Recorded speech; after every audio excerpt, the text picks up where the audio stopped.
اے میرے خدا یہ کمال کر میری سمت روح جمال کر.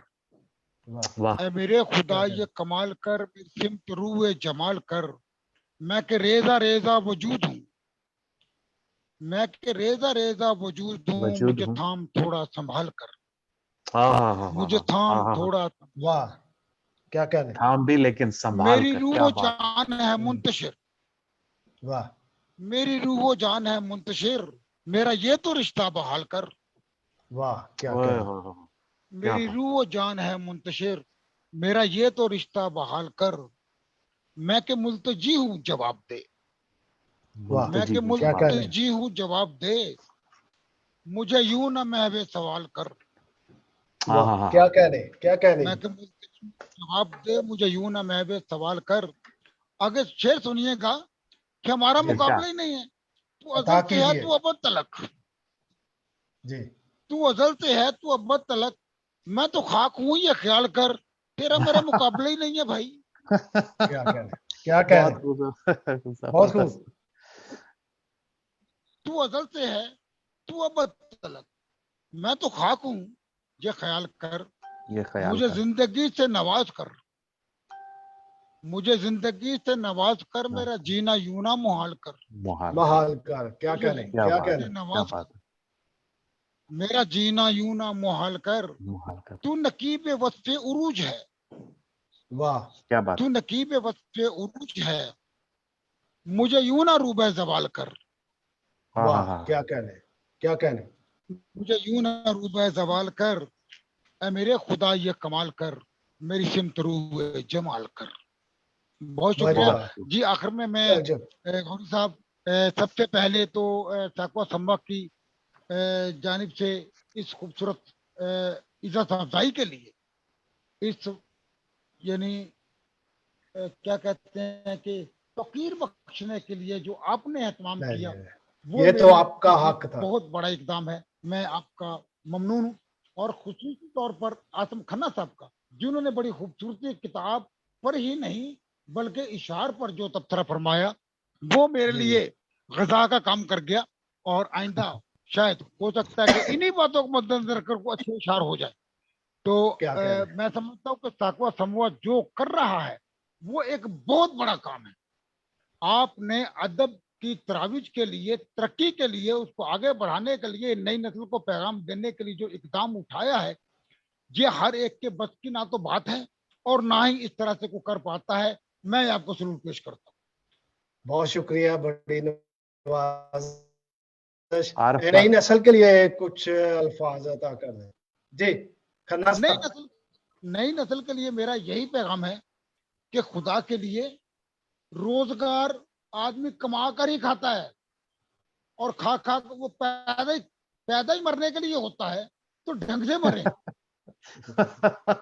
کیا کیا کہہ رہے ہیں کیا بات ہے عارف بھائی. آپ بھائی بہت سنجیدہ باتوں کو اتنے وہ کیا کہتے ہیں خوبصورت انداز میں وہ پیش کر دیتے ہیں نا کہ مزہ آ جاتا ہے. کیا کہنے تو بہت اس شکریہ طرح بہت شکریہ. ہماری آج کی اس خوبصورت ملاقات کا اختتام ہوتا ہے. پروفیسر عارف نقیب صاحب کا بہت شکریہ کہ آپ نے قیمتی وقت میں سے ہمیں وقت دیا اور خاص طور پر نوجوان اور خوبصورت شخصیت آسم مقصود کھنہ صاحب کا شکریہ کہ ایمرجنسی کال پہ انہوں نے اتنے اچھی باتیں کی شاعری پہ تبصرہ کیا اور مختصر پی ڈی ایف کتاب پڑھ کے اس پہ اتنا خوبصورت باتیں کی. آپ سب کا بہت شکریہ. پروفیسر صاحب ایک بار پھر آپ کا شکریہ. کھنہ صاحب آپ کا شکریہ. دوبارہ ملاقات ہوگی اس وقت کسی اور شخصیت کے ساتھ. اس وقت تک کے لیے اجازت چاہتا ہوں. اپنا خیال رکھیں. خدا حافظ. خدا حافظ. Thank you.